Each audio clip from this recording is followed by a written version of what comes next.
Item ಯಾವುದೇ ಇರಲಿ try ಮಾಡಿ ಆಚಿ ಚಿಕನ್ ಮಸಾಲಾ. ದ್ರಾವಿಡ ನೆಲ ತಮಿಳುನಾಡಿನಲ್ಲಿ ವಿಜಯ್ ಗೆದ್ದಿದ್ದು ಹೇಗೆ? 5 ದಶಕಗಳ ಕಾಲ ದ್ರಾವಿಡ ಪಕ್ಷಗಳಾದ ಡಿಎಂಕೆ ಮತ್ತು ಎಐಡಿಎಂಕೆ ಪಕ್ಷಗಳನ್ನ ಒಂದು ಪ್ರಯತ್ನದಲ್ಲಿ ಸೋಲಿಸಿ ಗದ್ದುಗೆ ಏರಿದ್ದು ಹೇಗೆ?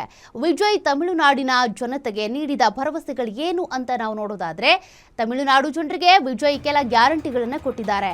ಮಹಿಳೆಯರ ಖಾತೆಗೆ ಪ್ರತಿ ತಿಂಗಳು 2500 ರೂಪಾಯಿ ಹಣ ಕೊಡ್ತೀವಿ ಅಂತ, ಇನ್ನು ಪ್ರತಿ ವರ್ಷ 6 ಸಿಲಿಂಡರ್ ಗ್ಯಾಸ್ ಉಚಿತ ಕೊಡ್ತೀನಿ ಅಂತ ಹೇಳಿದ್ದಾರೆ. ಇನ್ನು 1ರಿಂದ 12ನೇ ತರಗತಿವರೆಗೂ ಓದುವಂತ ಮಕ್ಕಳಿಗೆ ಆ ತಾಯಂದಿರಿಗೆ 15,000 ರೂಪಾಯಿ ನೆರವು ಅಂತ ಹೇಳಿದ್ದಾರೆ. ಮದುವೆಯಾಗುವ ಪ್ರತಿ ವಧುವಿಗೆ 8 ಗ್ರಾಂ ಚಿನ್ನ ಮತ್ತು ರೇಷ್ಮೆ ಸೀರೆ ಕೊಡ್ತೀನಿ ಅಂತ ಘೋಷಿಸಿದ್ದಾರೆ. ನವಜಾತ ಶಿಶುವಿಗೆ ಬಂಗಾರದ ಉಂಗುರ ಕೊಡುಗೆ, ರಾಜ್ಯದಲ್ಲಿ 5 ಲಕ್ಷ ಸರ್ಕಾರಿ ಹುದ್ದೆಗಳ ನೇಮಕ, ಮತ್ತೆ 7.5 ಲಕ್ಷ ಭತ್ಯೆ ಸಹಿತ ಇಂಟರ್ನ್ಶಿಪ್ ಕೌಶಲ್ಯ ತರಬೇತಿ ಪಡೆಯುವ ಪದವೀಧರರಿಗೆ 10,000 ಮಾಸಿಕ ನೆರವು.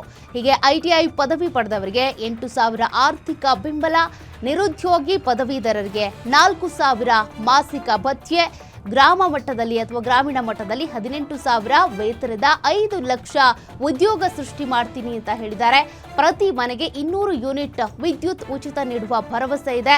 ಪ್ರತಿ ಕುಟುಂಬಕ್ಕೆ 25 ಲಕ್ಷ ಆರೋಗ್ಯ ವಿಮೆ, ತಮಿಳುನಾಡಿನ 5 ಎಕರೆಗಿಂತ ಕಡಿಮೆ ಇರುವ ರೈತರ ಸಾಲ ಮನ್ನಾ ಮಾಡ್ತೀನಿ ಎಂಬ ಭರವಸೆಯನ್ನ ಟಿವಿಕೆ ಪಕ್ಷದ ದಳಪತಿ ವಿಜಯ್ ಕೊಟ್ಟಿದ್ದಾರೆ.